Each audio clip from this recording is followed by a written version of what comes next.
but I'm pretty used to it by now, so. It was weird. It wouldn't let me talk. I tried muting and unmuting the microphone. Huh. Maybe it's a computer problem. I'll see if I can fix it later on. Yeah, next time we have a session.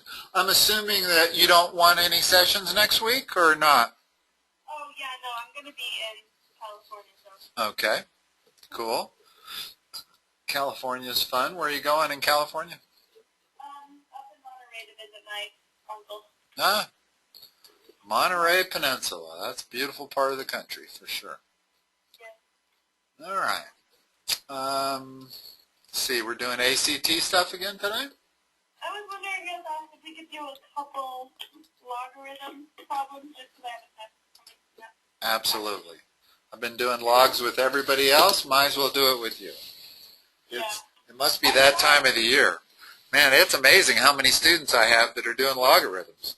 I'll bet I've said logarithm 100 times the last 2 days. All right. Okay. Yes, I think, yeah. All right, so the first one that I had trouble with says log base 2 of, and then in parentheses, x minus 9 minus log base 2 in parentheses, x minus 2 is equal to 30. Okay.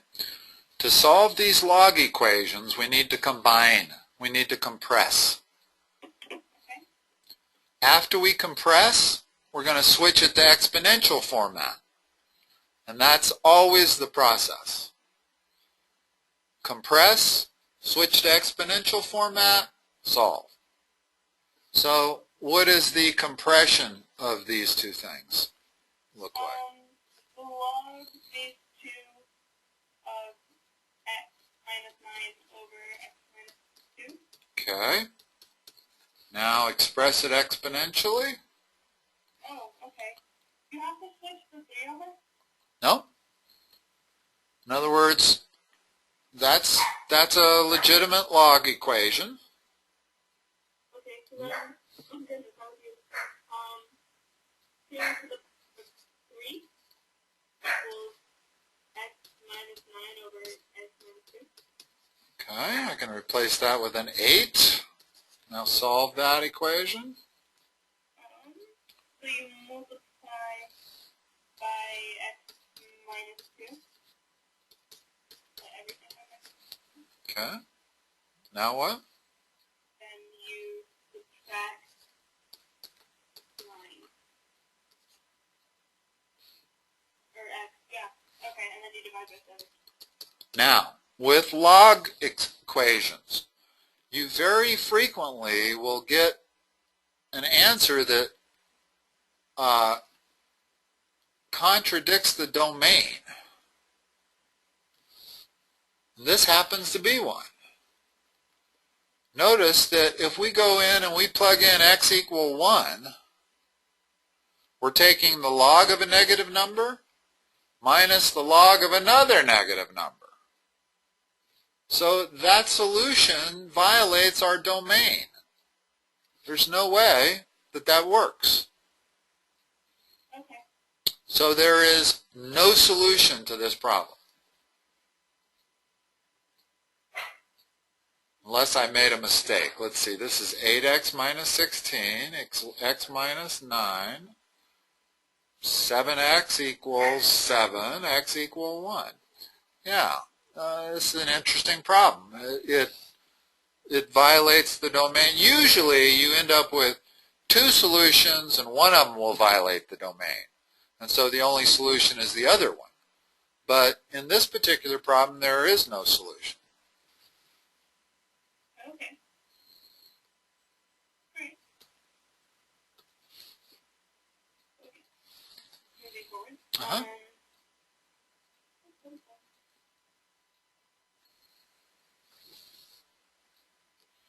So I have like 3 more. Well, yeah, I was going to say, let's do some more log equations. That's about as hard as logs get, is log equations. Alright, so this one says log base 2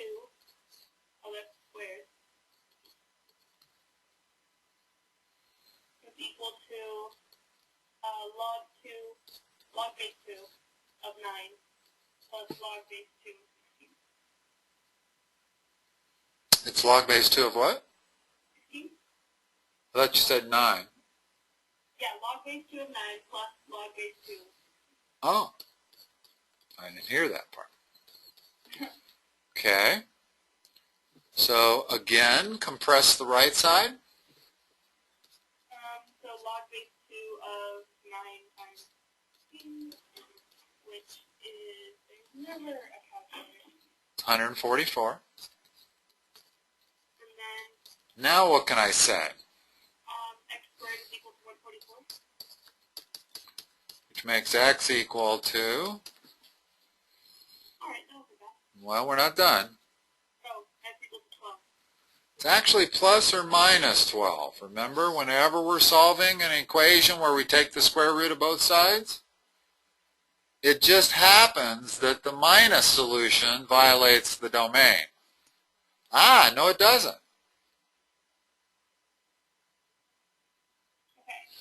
In other words, plus or minus 12 is the answer. So you would still include plus or minus 12? Yeah, because the minus 12, notice, does not violate the domain. When you square minus 12, you get 144. I can take the log of a positive 144. Now, this does bring up an interesting situation. Let it assume that the problem was this instead.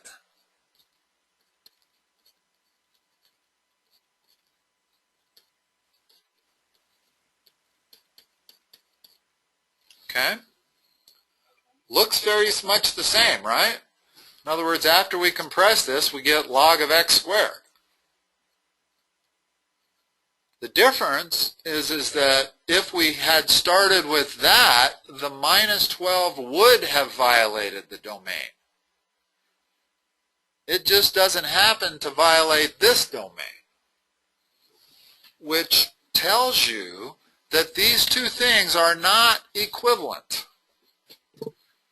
In other words, we use log rules to compress this into this, but in terms of domain, they are not the same. It is possible to violate the domain up here and not violate that domain. And the domain you always have to check is the initial one. Well, in this problem, you started down here. You didn't start up here. In other words, that was not our beginning equation. Our beginning equation was this. So the only thing we have to look for in terms of violating the domain is whether that is positive or negative. And it turns out it's positive with both of our solutions. But had the problem started out log x plus log x, it would have violated one of them. I mean, the minus 12 actually would have violated the domain. And so it would not have been a solution. And the only amazing part of this is that there's a difference. In other words, when I say the log x plus the log x equals the log of x squared, well, within reason, but not with regards to domains, it's not equal. It's equal, but not when you're checking domain. Okay. That's weird. It is weird. It's one of the weirder things in math. Alright, well, I'm trying to pick problems that look... Yeah.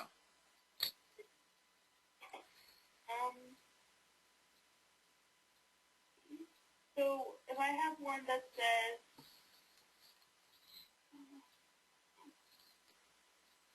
Sorry, I'm trying to find... Will you ever find a log equation where the bases are different? No. Not at this level, you won't.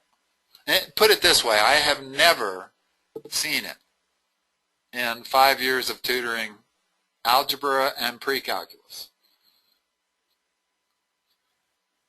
Whenever they ask you to compress or expand, always got to be the same base. In other words, I can't do anything with this.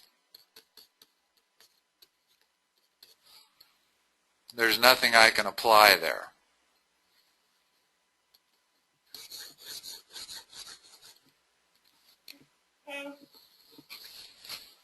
Let's do some more equations, because those can be a little tricky, as we've just seen. Trying to find the most seemingly relevant one.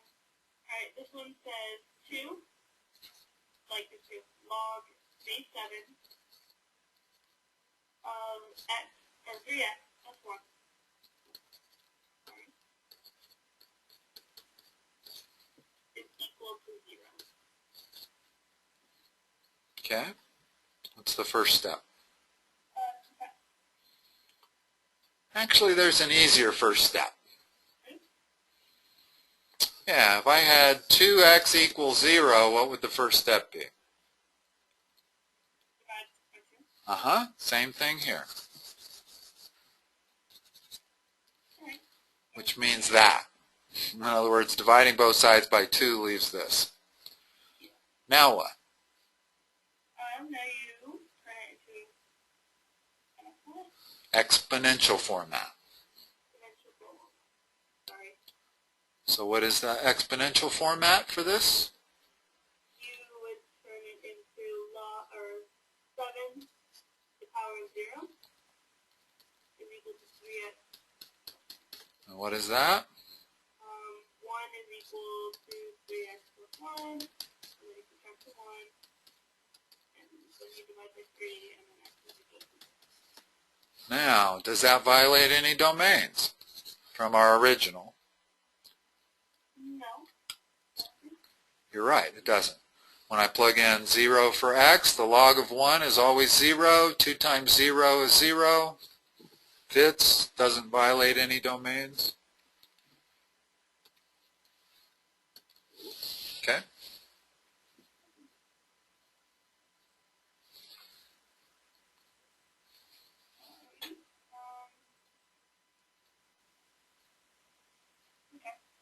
So one of them says log base 7 of 2x is equal to log base 7, and then in parentheses of 3x plus 1.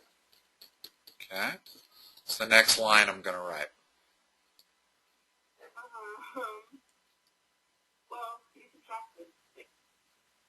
If I'm taking the log of something and it equals the log of something else, then something equals something else. 2x is equal to 3x. Uh-huh.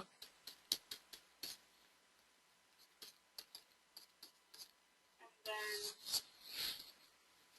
x is equal to -1. Does that work? Yeah. No, it doesn't. It does not. It violates the domain on the left.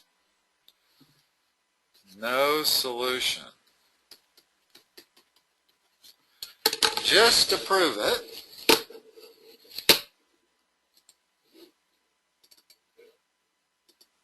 let's see what Wolfram Alpha says about that. What was it? 2 log of 2x. No. Yeah, 2x is equal to log 7. Equals log of 3x plus 1. Now I'm going to leave off the base because it shouldn't matter. In other words, if this has no solution, it has no solution. Oh, well, it doesn't matter. It's still going to be no solution.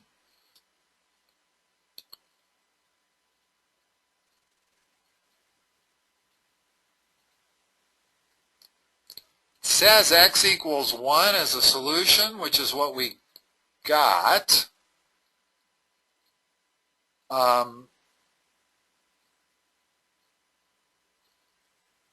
But Wolfram Alpha uses imaginary numbers and real numbers. In other words, their blue line, well, I made a mistake by looking at this with Wolfram Alpha. Because Wolfram Alpha doesn't tell you that you violated the domain. It gives you the answer in imaginary numbers.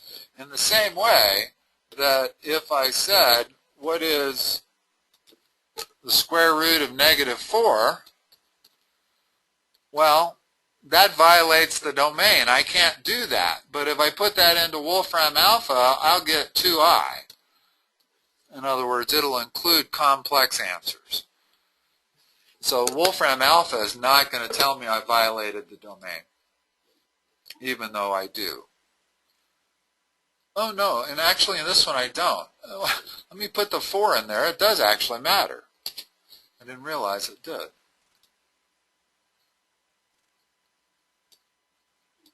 Hold on, let's see what it says. Yeah, it's still going to give me a solution. It gives me x equals this. What the heck? Was that what we started with? 2 log of 2x equals log of 3x plus 4? Yes, sir. Oh, but we had base 7. We had base 7. That's why it's going to matter. No, it shouldn't matter. Oh, yes, it is. How did I divide both sides by 2?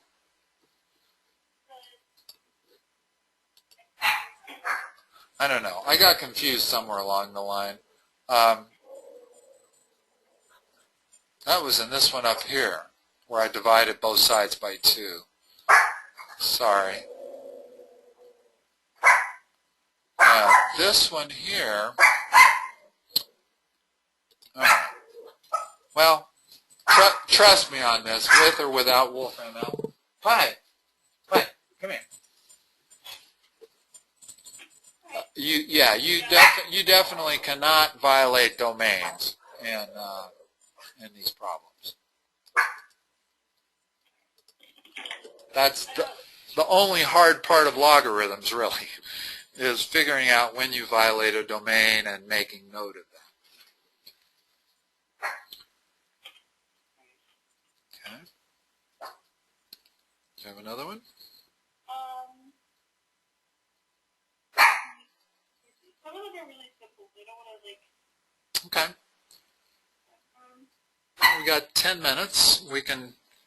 You can look for hard ones. We can do simple ones. We can do hard ones, or we can do 10 minutes ACT. Let's do one more because it's a natural log. Okay.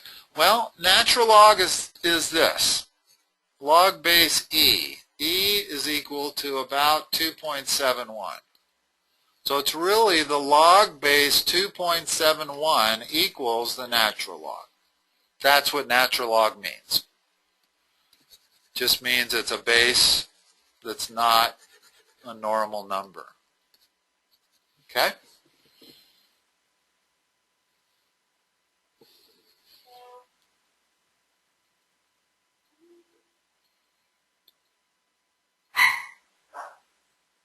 Alright, so then the natural log of x plus 2 is equal to 3. Yeah. Put it in exponential format. So e to the power of 3. E to the power of 3 is equal to x plus 2. And you can get that number off your calculator. Yeah. Okay.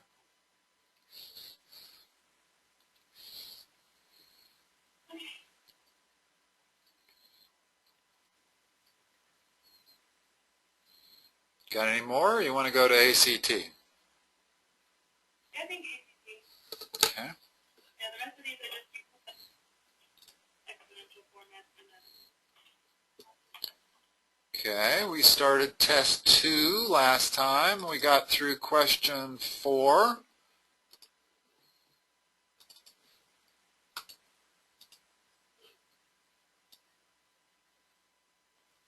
Yeah, we're not going to have a lot more practice on this ACT, are we? You take it in April, right? No, I don't think until next year. Oh, okay. We got lots of time. Got lots of time then. I think it's, I panic about that. Okay, this is kind of blurry. He's got 18.25 feet of lumber he needs that much lumber for a project, and he has 10.5 feet of lumber. How much more does he need?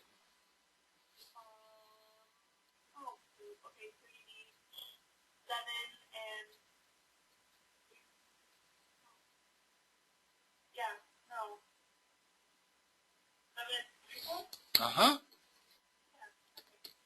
Add those two numbers, you get 18, and this is 2/4.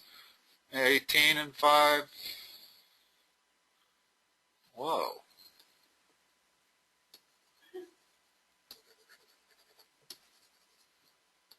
We got, well, I'm sure your answer is correct. I don't know what I did when I, 7 3/4. Oh, this is 17, and this is 5/4. So it's 18 1/4. Okay. So that's correct, yeah.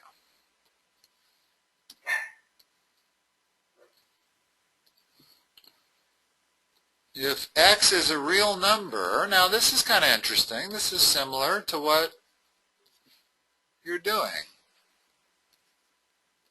Only you don't need logarithms.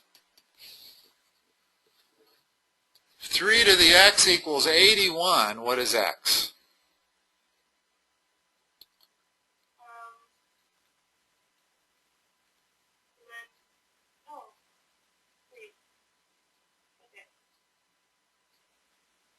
Always know that when you see this kind of a problem on the test, that x is going to be a small whole number.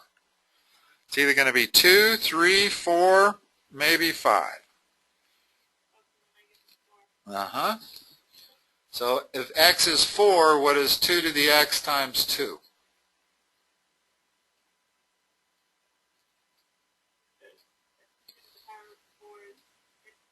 Uh-huh. Yep.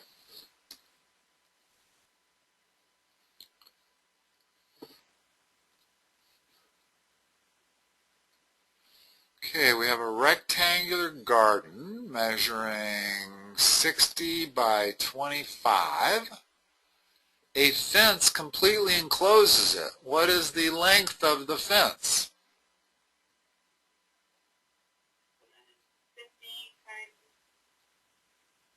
No, not the area. The perimeter is what we're looking for. Yes. 20 and then 50. Yes. I always get my words jumbled. Like I say. Well, it sounded like you were multiplying to find the area, but you were doing it fine. Okay, so we have this expression. They want to know what this is when x is equal to -6.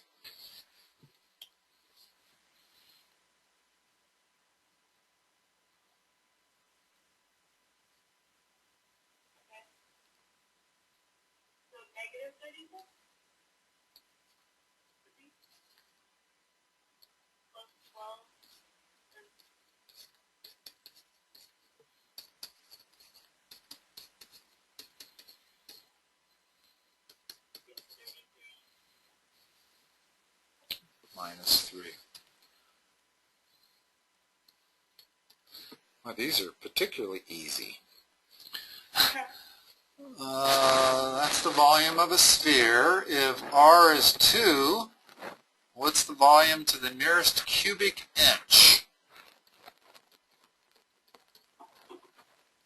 Now, here's one of the rare cases where you do have to convert pi, or at least put it in on your calculator to figure out what it's going to be. In other words, our answers are not in terms of pi like they normally would be. So we've got 32 over 3 times pi. The answer is going to be a little bit more than 32. I don't need a calculator. It's got to be 34.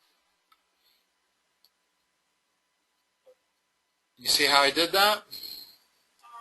I canceled out the pi with the 3. Even though the pi is 3.14, so this ratio is going to be slightly greater than 1. So my answer has to be 32 and change. The only answer there that's 32 and change is D. So once again, as they repeatedly remind us, you really don't need a calculator. Okay. Calculator would have actually just cost you time on this problem.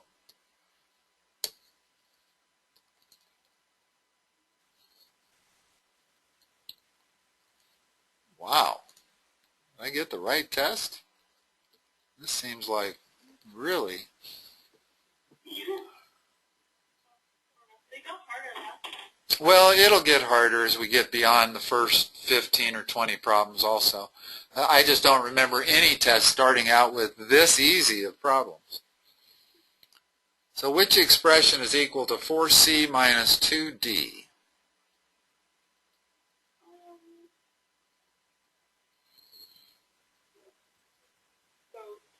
Okay. And 11. You receive $20 fixed amount. Let's see, hold on. For each day on the job, you get $20 for each lawn that you mow. Currently, you are earning $95 per day mowing 5 lawns.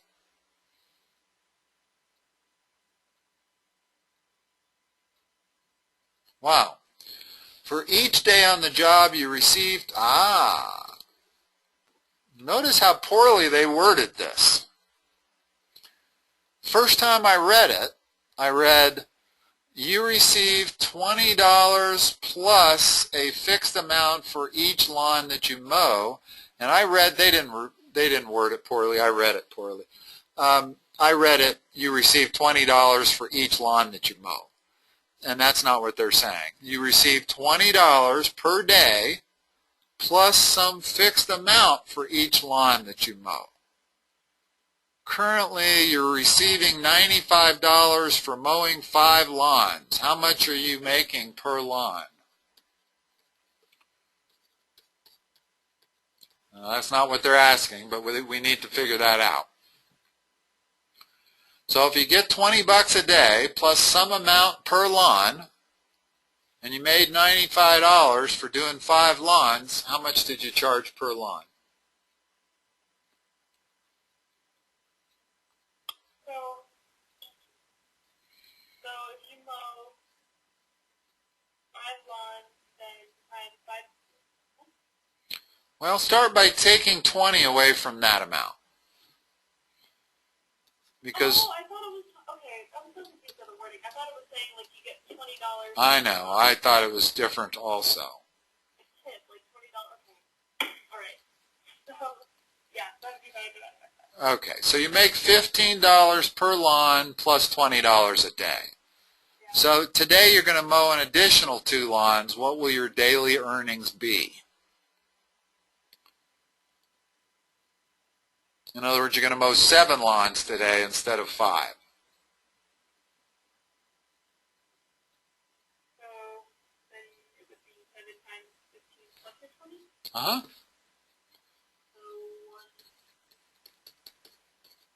So 125. Yeah. Let's take this test and sneak it in when you go to take your ACT and take this one instead. yeah, exactly. All right, Sarah. Let's see. Our next appointment, let me just make sure. We're not going to have one next week. And March 31st, are you back by then? I think I'm going to be, like, on my way back. I don't think I'll be home. Let me cancel that one. Yeah, for the next Wednesday. Well, that's a long time. Wednesday, April 2nd at 3:30. Okay, thank you. I'll talk to you then, and enjoy California. That's a beautiful, beautiful park to enjoy.